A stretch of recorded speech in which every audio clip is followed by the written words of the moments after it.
우리 함께 나누실 말씀 출애굽기 37장 10절로 16절 한 절씩 교도하겠습니다.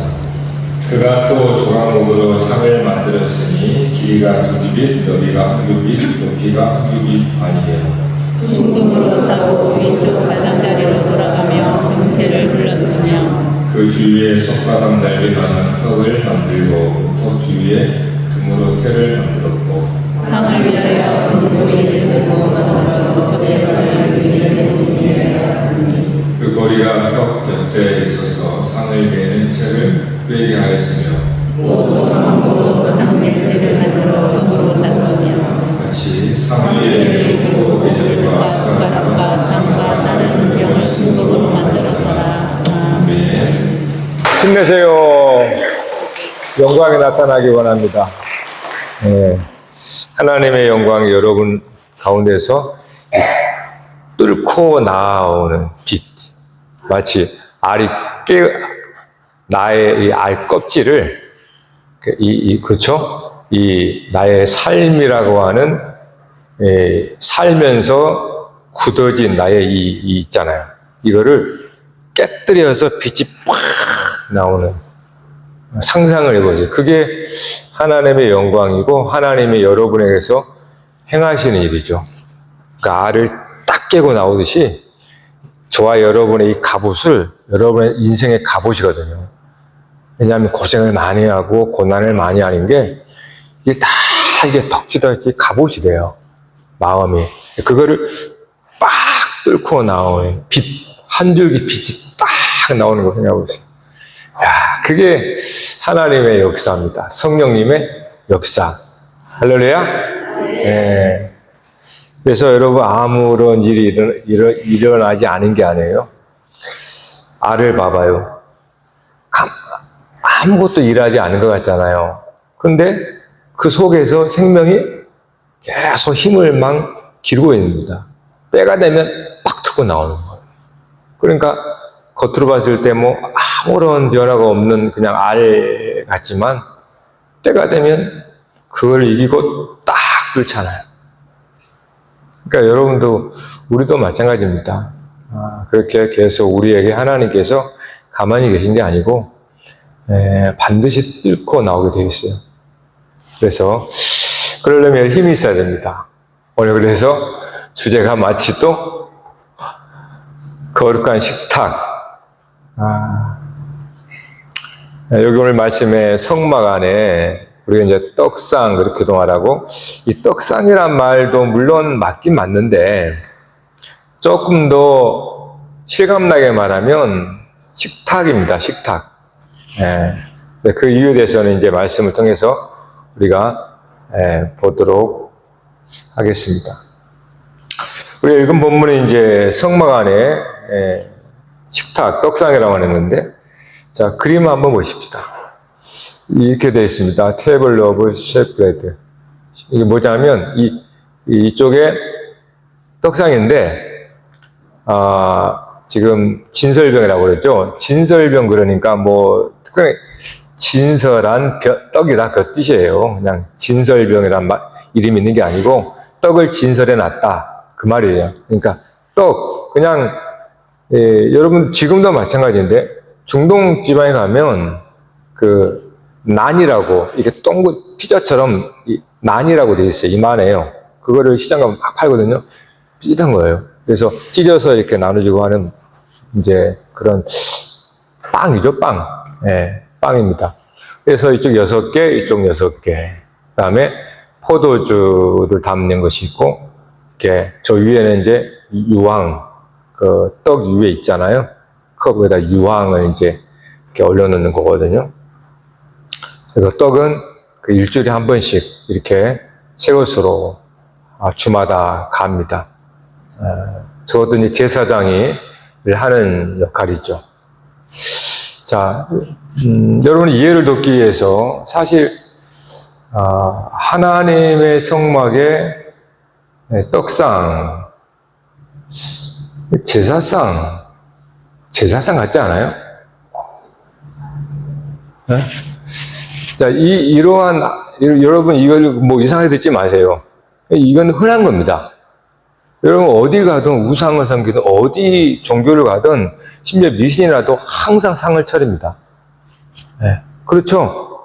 어디든 그러니까 성경에서 말하는 이런 부분들이 그냥 엉뚱한 얘기가 아닙니다. 우리의 실생활에서 옛날부터 보는 것을 가지고 하는 거예요. 그래서 이게 떡상처럼 마치 제사상, 우리나라로 치면은 제사상이죠. 제사상의 상 차리는 것과 비슷한 겁니다. 네. 그러니까 이제 먼저 제사상의 상 차림을 통해서 하나님께서 그와 유사한 이 식탁, 떡상을 만들어 놓는데, 그러면 무슨 숨겨진 비밀이 있기에, 숨겨진 계시가 있기에, 보통 여타 종교나 미신이나 다 그렇게 무슨 식탁에다가 재물을 올리잖아요. 그것처럼 저렇게 우리에게 가르쳐 줄까? 저기에 숨어 있는 하나님께서 궁극적으로 말씀하려고 하는 뜻이 무엇인가? 그걸 우리가 이제 성령의 감동하심으로 발견해 가는 겁니다. 그걸 발견하지 못하면 우상이 되어버립니다. 이 원리는 똑같아요. 그러니까 눈에 보이는 저 제사상 같은 저기에서 하나님의 주시는 그 뜻을 발견하지 못하면 저것은 우상 숭배가 되어버립니다. 반드시 우리가 소위 이제 우리가 했던 제사상도 마찬가지거든요. 여러분 그 제사상을 차려놓으면 부모님 돌아가시면 이제 제사를, 우리나라는 유교니까 제사를 드리잖아요. 부모를 공경한다. 이런 문제 때문에 기독교가 많이 일을 먹었죠. 초창기에. 부모도 공경하지 않느냐라는 어떤 그러한 속에서. 그때 상황이 있습니다. 그때 상황이 있었기 때문에 부득이 그렇게 할 수밖에 없었던 거예요. 그러나 이제는 왜 제사를 금했는지 선교사님이, 우리나라 복음을 전한 선교사님 와가지고 왜 제사를 금했는지 이제는 우리가 깨달아서 알아야 됩니다. 그래야 이해할 수 있게 된단 말이에요. 제사상을 차립니다. 근데 부모님이 돌아가시면 제사상을 차리는데 중요한 거는 그 제사를 드리는 진짜로 본질적인 의미를 알지를 못하면 제사가 우상숭배가 돼버려요. 귀신에게 하는 것처럼. 그러나 본래의 뜻을 알면 그렇진 않아요. 그러니까 우리가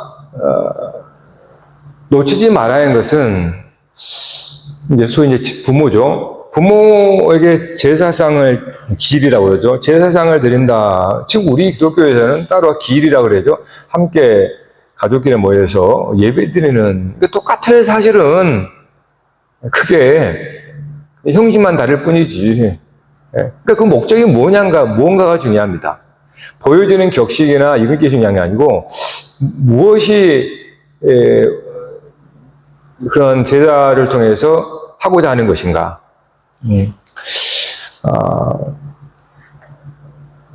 그런 목적에서 빗나가고 이상한 이제 생각을 하고 부정적인 어떤 상상을 하면서 마치 귀신에게 절하는 것 같이, 또 심지어 제사를 드리지 않으면 뭐 조주를 받거나 뭐 좋지 않은 일이 발생한다든가 뭐 그러한 이상한 상상을 하게 되면 그건 벌써 제사의 의미에서 빗나간 겁니다. 본래는 그런 의미가 아니에요, 사실은. 그러니까 명확하게 그게 뭔지를 깨닫지 못하면 그 중간에 틈으로 온갖 잡다한 생각들이 들어와서 본래의 뚜렷한 목적을 희미하게 만들어버리는 우상숭배가 되어버려요. 그러니까 무엇이라도 우리가 진리도 밝히 아는 것이 중요합니다. 근데 그 진리와 우리 사이에 순간 그러한 혼탁하게 되는 어떤 그러한 생각들, 그러한 말들, 그런 것들이 들어와서 희미하게 만들어버리는 거예요. 그때부터 이제 우상숭배가 되는 거예요. 그러니까 먹구름이 딱 껴버리는 겁니다. 근데 목걸이만 딱 거치면 정확하게 보니까 그런 우상숭배 요소가 사라지게 돼 있어요. 근데 목걸이에 쳐 있으면 이게 좋지 않은 부정적인 생각을 하게 되고 엉뚱한 상상을 하면서 불안과 두려움에 쌓여서 우상을 섬기게 돼 있어요. 그러니까 그 자체가 나쁜 게 아니라 그것과 나 사이 속에서 뭔가 거짓과 속임이 들어와버리는 겁니다. 그래서 우리를 속여버리는 거예요. 거짓말로. 그러니까 우상숭배가 돼버리는 거예요. 네? 결국은 그 목적이란 뭐냐 하면 여러분이 부모님 기일 되면 제사장을 차린다 쳐요. 진짜 목적이 뭡니까? 사실 부모님을 우리가 부모님을 기억한다라는 것은 부모님과 함께 살면서 부모로부터 받은 은혜와 사랑 그러한 것이죠. 그러니까 부모와의 올바른 관계가 되어 있으면 우상숭배로 가지 않습니다. 근데 항상 문제는 부모와의 올바른 관계가 아니고 깨어진 관계가 되면 우상숭배가 빠지게 굉장히 쉬워요. 왜냐하면 마치 내가 잘하지 않으면 뭐 진노하실 것처럼 그렇게 그냥 깨어진 관계이기 때문에 올바른 관계가 아닌 거죠. 이걸 불의하다 그래요. 불의한 관계가 돼 있으면 그 제사를 드리는 목적이 달라져 버립니다. 즉 혹시나 내가 잘못해서 내가 불순종했고 내가 뭔가를 잘못했기 때문에 라고 하는 드리는 사람도 불안하고 염려하고 그래서 그 속에서 혹시나 홀령이 와서 저주하거나 뭐 괴롭히거나 그런 게 아닐까라는 그러니까 가장 중요한 게 부모와 나와의 관계였습니다. 이거 외에는 아니에요. 부모와 나와의 관계 때문에 우리가 제사라고 하는 하나의 통로를 통하여서 그 추억을 하고 그 추억이 올바른 관계였으면 오히려 그 모임은 그 제사의 모임은 나에게 굉장한 힘이 되고 또 위로가 되고 회복이 됩니다. 그런데 그 관계가 깨어져 있으면 오히려 이제 그런 부정적인 것 때문에 무엇에 관심이 가냐 하면 진노를 좀 누그러뜨린다는 차원에서 재물에 이제 집착하게 됩니다. 그래서 재물을 좋은 거, 뭐 정성을 들이고 또 이런 건 어떻고 저런 거 어떻고 이렇게 다 따지게 되는 거예요. 그러니까 부모와의 직접적인 올바른 관계이면 그런 거 아무런 의미가 없습니다. 중요 별로 중요하잖아요. 근데 그 관계가 깨지면 그때부터는 이제는 뭔가 환심을 사기 위해서 재물에 집착을 해요. 그때부터 우상숭배가 돼가는 겁니다. 네? 그러니까 진짜 나의 부모님과의 사랑, 아름다운 복된 관계가 그것이 전부인데 그것이 싫어지고 그것이 사라지면 거기에는 격식과 형식이 채워지게 되어 있어요. 그러면 격식과 형식은 죽은 거거든요.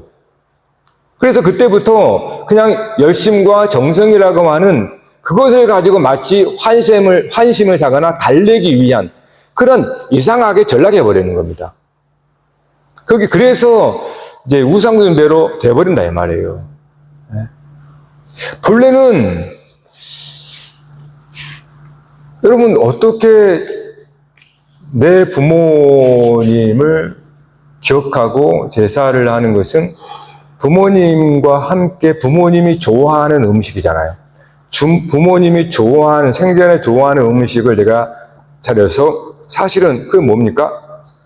나와 부모와 함께 앉아서 식탁을 대한다는 뜻이에요. 아름다운 교제를 한다는 겁니다. 먹는 음식이기 때문에.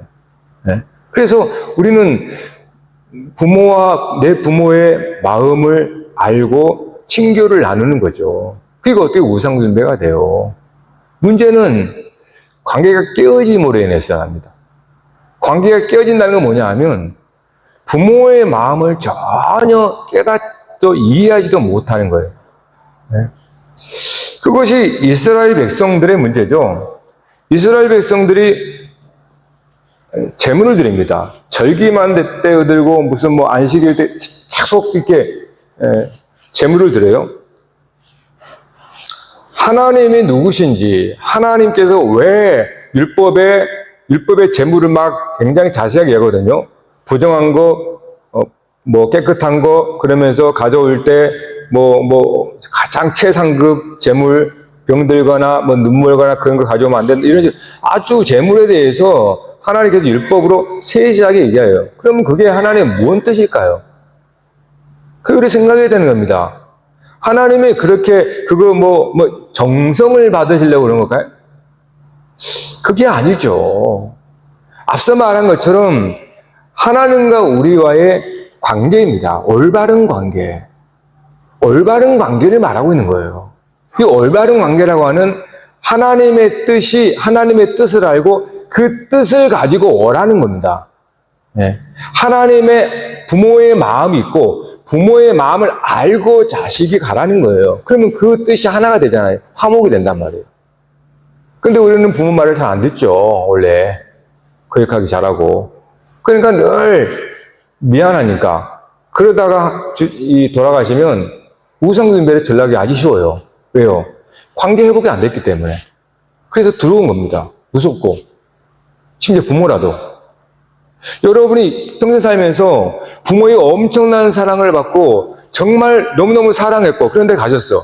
그러면 여러분이 제사를 드리고 부모님 죽은 부모님도 꼭 키스하고 다 하잖아요. 뭐가 무섭습니까? 관계가 되기 때문에 안 무서운 거예요. 귀신이라도. 네? 그러나 아무리 내가 부모라도 부모와의 관계가 생전에 부모의 말도 안 듣고 하는 거 하지도 않고 그러다가 가셨어. 부모의 관계 깨졌기 때문에 온갖 들어온 거, 불안과 이런 것 들어오기 시작합니다. 그리고 나는 못했기 때문에 뭔가 잘하려고 정성을 하려고 그래요. 이거는 부모의 관계가 아닙니다. 어떤 부모가 자녀부터 대우받으려고 그래요? 그런 거 아니에요, 부모는. 그 자체로 좋아하지, 자식을. 그러니까 부모와의 관계가 가장 핵심이라는 거예요. 근데 이것에서 잠깐 삐뚤어져 버리면 우상숭배가 전락해 버립니다. 왜요? 나의 행위와 정성이 이제 그걸로 마치 생각하는 거예요. 하나님과도 똑같습니다. 하나님 뭐 잡수십니까? 하나님은 영이신데. 그러니까 우리에게 하나님의 마음이 뭐냐? 하나님의 뜻이 뭔가를 그러한 재물을 통해서 가르쳐 주시는 겁니다. 정성을 나라는 게 아니고 하나님께 뭔가를 알라는 거예요. 여러분, 가인과 아벨의 제사를 볼까요? 하나님은 왜 가인의 제사는 받지 않고 아벨의 제물과 아벨의 제사를 받았습니까? 아벨이 하나님의 뜻을 안 거예요. 네? 하나님 아버지의 원함, 아버지 하나님의 뜻이 뭔가를 안 거예요. 그래서 뭡니까? 이 양의 속죄 제물을 가지고 온 겁니다. 근데 가인은 아버지의 뜻을 깨닫지 못했어요. 자기가 정성을 다하고 싶은 겁니다. 그래서 자기가 용사 짓는 거 가지고 그냥 곡식 가지고 오는 거예요. 그러니까 하나님의 뜻을 모르고 있는 거잖아요. 그러니까 양식 자체가 중요한 게 아니라 하나님은 처음부터 사실은 이제 오실 메시아를 그런 뜻을 품고 있었습니다. 그러니까 아벨은 아버지의 마음을 헤아린 거예요. 그래서 자기가 좋아 보이는 걸 가지고 간 게 아니고 아버지가 원하는 그 마음을 이 아벨은 헤아려서 아버지가 원하는 희생 제물을 가져간 겁니다. 그러니까 하나님께서 아벨과 그 제물을 받았다라고 하는 거예요. 가인이 얼마나 정성을 다했습니까? 곡식을 땀 흘려서 곡식 베이바가 다 했는데. 근데 그거는 자기가 원하는 거예요. 일반 사람들이 원하는 거. 그러나 하나님은 원하는 거 그게 아니란 말이에요. 그러니까 우리가 부모의 관계도 마찬가지입니다. 우상 숭배가 되느냐 아니면은 진짜 어떤 면에서 우상 숭배가 아니라 은혜와 사랑의 관계가 되느냐라고 하는 것은 관계의 문제예요. 관계. 하나님과 우리와도 관계입니다. 이스라엘 백성들이 그렇게 정성을 다해서 절기 때마다 제물을 드렸지만 그들은 우상 숭배라고 하나님께서 버렸습니다. 왜 그래요? 정성이 부족해서요? 아닙니다. 저들이요, 그 당시에 이사해 보면 인도까지 와가지고 향료 가지고 왔습니다. 2,500km 넘고 와요. 얼마나 정성을 다하는지 아세요?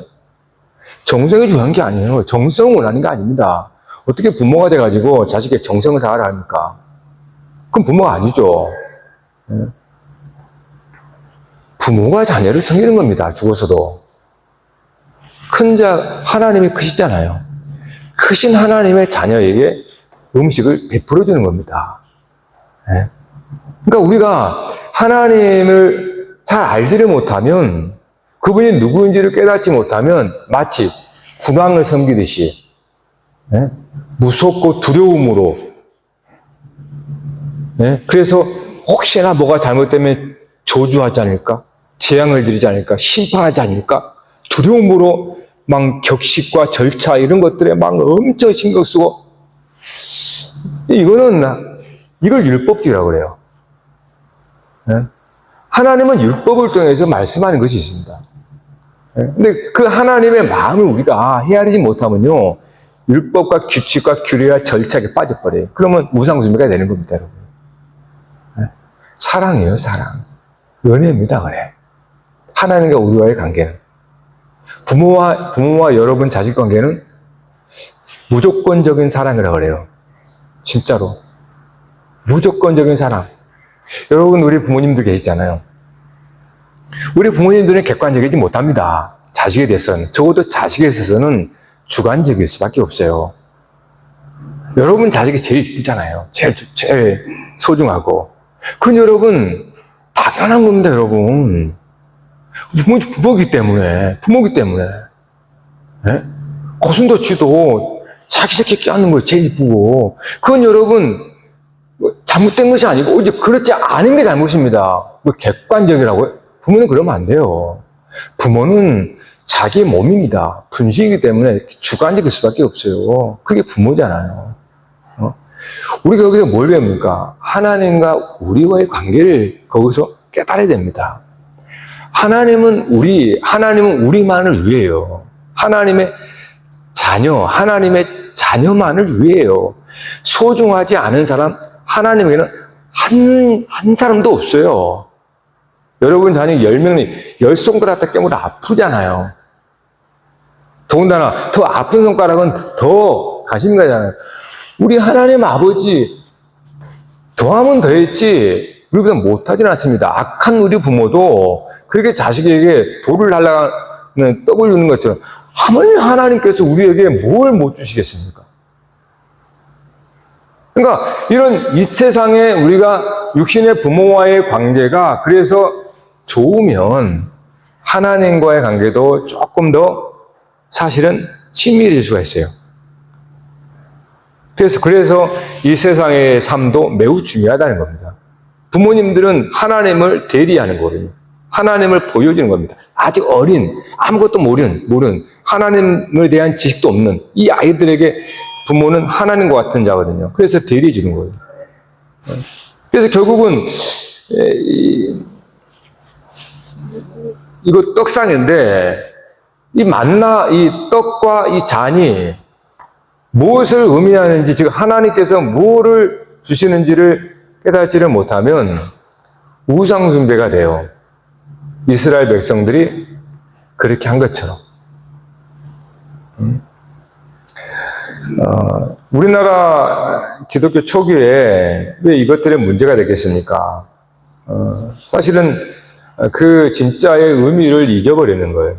그래서 예컨대 이제 우리 유교니까 항상 그렇지만 우리 여성분들이 항상 상처가 많아요. 제사도 마찬가지예요. 죄송합니다. 결혼하면 가서 제사 드린다고 그러잖아요. 근데 왜 그것이 문제가 되나요? 물론 살아생전에 마치 룻과 같이 나오미 황제가 되어 있다면 그는 돌아가서도 문제가 되지 않습니다. 사실은 별로. 왜요? 관계가 되어 있었잖아요. 근데 그분의 부모의 얼굴을 한 번도 본 적도 없고, 말 한 번 섞이지 않았는데, 제사를 드려요? 뭘 알고 제사를 드려요? 관계가 없는데.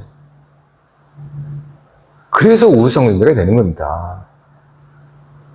나와 완전한 관계가 돼야 돼요. 그러면 우상숭배가 절대 안 됩니다. 될 수가 없어요. 그러나 전혀 얼굴도 모르고, 생전에 이유 돌아왔으니까 말해본 적도 없고, 그러니까 그 며느리에게는 엄청난 무거운 짐이 돼요. 그래서 억지로 하는 겁니다. 의식과 어떤 전통과 의의 강요와 주장하게 돼요. 그러니 거기서 이제 뭐합니까? 본권 있어가지고 인과응보처럼 혹시 잘못하면 벌 받을까봐. 그게 무슨 제사입니까? 그래서 우상숭배로 되는 거예요. 진짜 중요한 것은 하나님도 나와의 관계입니다. 내 아버지와의 관계가 아니고, 내 아버지가 믿는 하나님을 내가 믿어서 하나님과 나의 관계가 돼야 그때 우상숭배가 되지 않습니다. 근데 내 부모의 하나님이라고 내가 하나님을 믿는 큰 우상숭배가 돼버려요. 내가 하나님을 만난 적도 없고, 하나님을 본 적도 없고, 그리고 어떻게 부모가 섬겼다고 내가 하나님을 섬깁니까? 그건 우상숭배예요. 반드시 저와 여러분이 1대1 관계로 하나님을 알아야 됩니다. 하나님을 알면, 즉, 그러니까 저러한 여러 성막을 통하여서 하나님의 계시했던 이런 것들을 하나님을 알면서 그 마음의 속을 깨닫게 돼요. 그러면 저러한 등잔대나 이런 것들은 전혀 우상이 되지 않습니다. 근데 저것만 보면은 우상숭배해버려요. 하나님은 알지도 못하고, 하나님은 만난 적도 없고, 그러니까 저런 것을 정성으로만 하기 때문에 우상숭배 돼버려요. 그래서 하지 말라고 금했던 겁니다. 그러나 지금 저와 여러분은 이제 아셔야 돼요.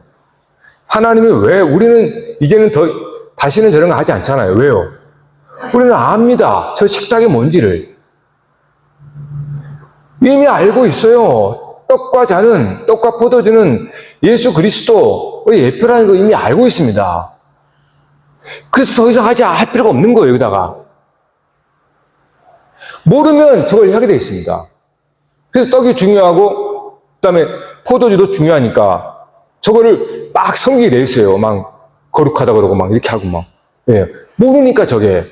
근데 오늘 우리는 하나님의 떡상을 통하여서 말씀하고자 하는 그 뜻을 우리는 알기 때문에 저 필요가 없어요, 이제는. 저건 예표니까. 그리스도 예수, 그의 우리를 대신하여 찢기신 떡이 되시며, 그의 흘리신 보혈이 포도주. 그래서 우리는 그리스도 예수를 믿음으로 말미암아 더 이상 구약의 의식들은 사라졌다고 하라는 거예요. 그런데 그냥 사라져서는 안 됩니다. 저와 같은 모양의 형식은 사라졌지만은 저 속에 담겨있는 하나님의 뜻은 그대로 우리에게 있는 겁니다. 그것이 예수 그리스도께서 속죄 제물, 제사상의 제물이 됐다는 뜻이에요. 그래서 우리가 예배를 드리잖아요. 그건 하나님 앞에 제사상에 나가는 겁니다. 다만 이제는 그 제물이 구약처럼 떡을 넣어 포도주를 만드는 게 아니라 그리스도, 예수 그리스도 십자가의 언약이잖아요. 예수 그리스도가 떡과 포도주의 잔의 실체가 되기 때문에 이제는 예수 그리스도로 말미암아 아버지 앞에 나가는 겁니다. 그래서 아버지께서 차려놓은 그 식탁 앞에 우리가 앉는 거예요. 왕의 자녀로서. 왕의 식탁에 하나님과 우리가 함께 있습니다.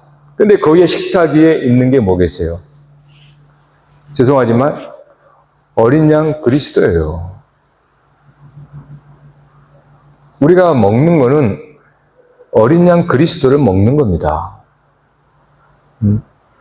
아브라함에게 하나님께서 이삭을 바치라고 그랬어요. 모리아산에. 근데 하나님께서 준비된 순양이 있었죠. 어린 양.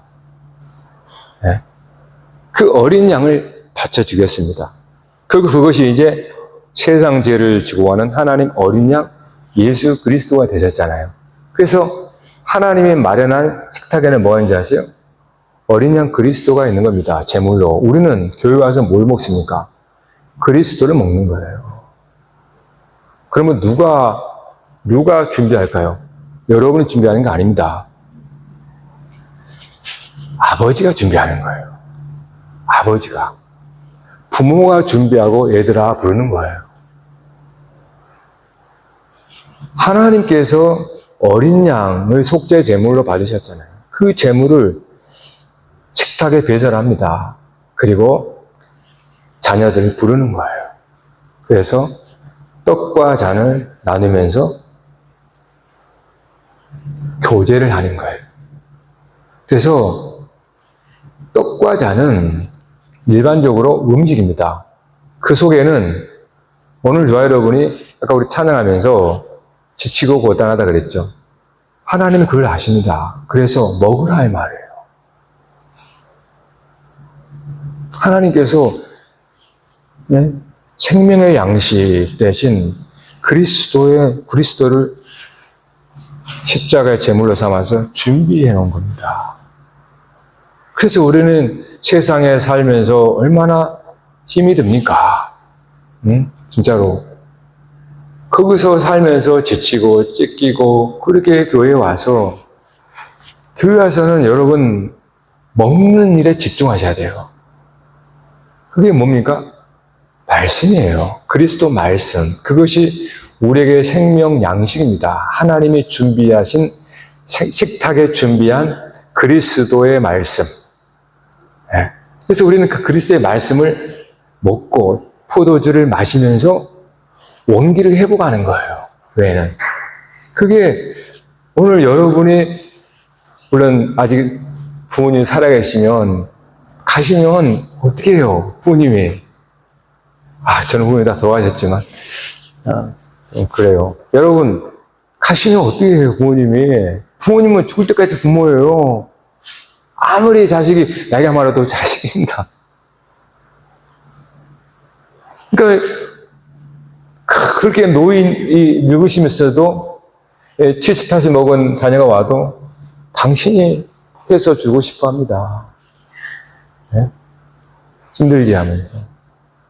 아버지 하나님이 우리에게 준비하는 게 생명의 양식을 늘 준비하시는 거예요. 그게 그리스도의 제물, 어린 양입니다, 어린 양.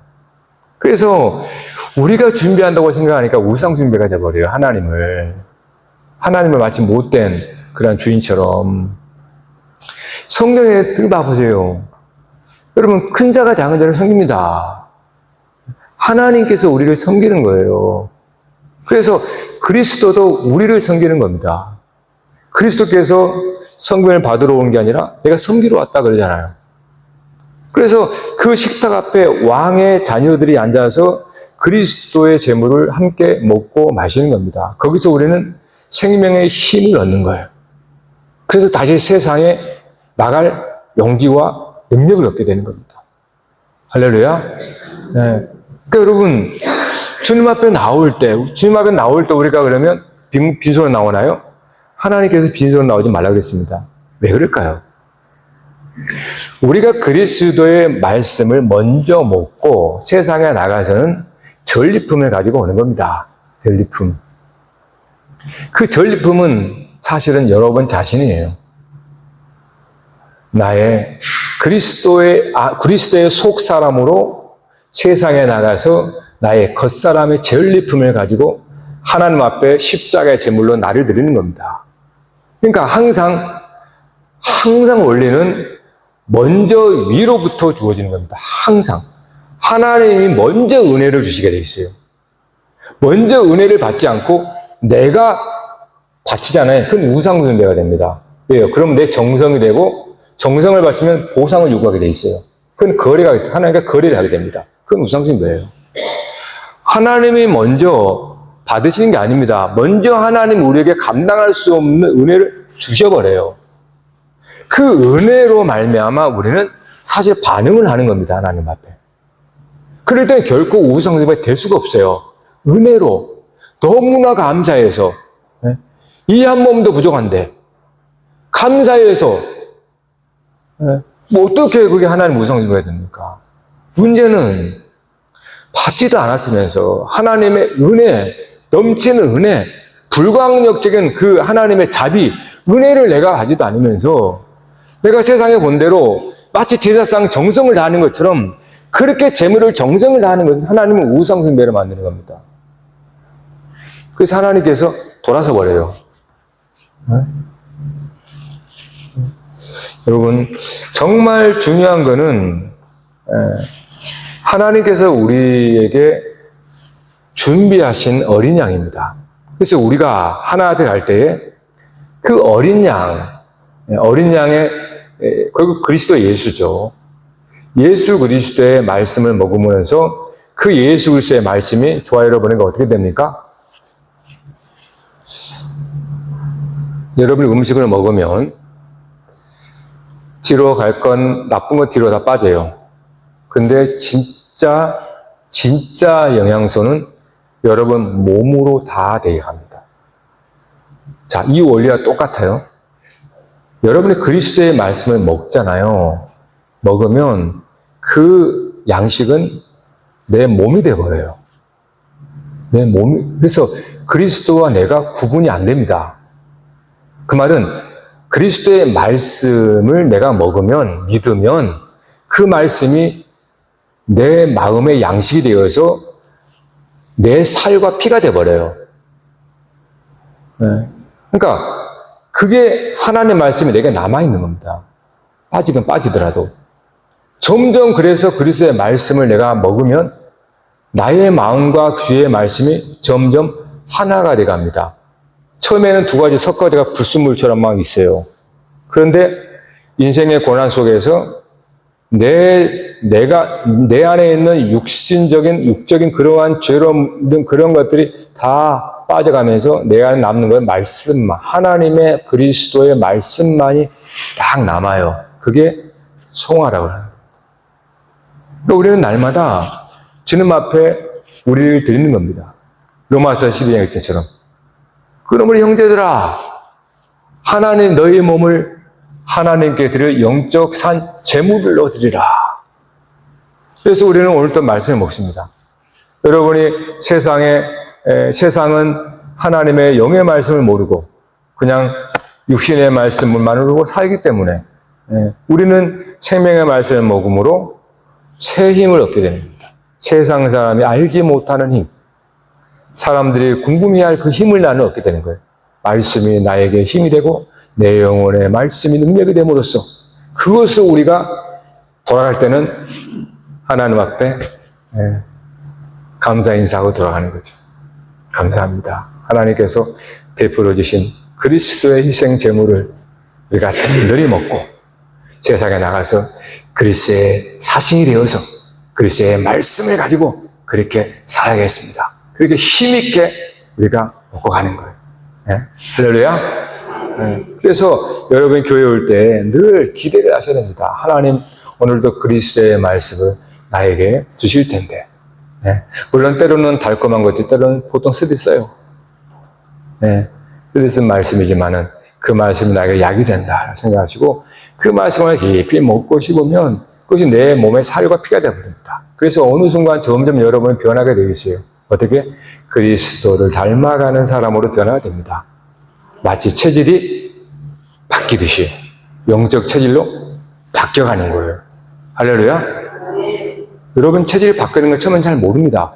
천천히 바뀌니까. 근데 어느 순간 5년, 10년 지나면 여러분은 이상하니 영적인 체질로 바뀌어 있다는 걸 알게 돼요. 그러니까 오늘 말씀을 통해서 정말 이 구약의 식탁을 통해서 이제 그리스도를 통해서 어떻게 우리에게 날마다 양식을 내려주시는지 이제는 그 양식을 머금고 여러분 세상에서 하나님의 거룩한 백성으로 살아가길 바랍니다.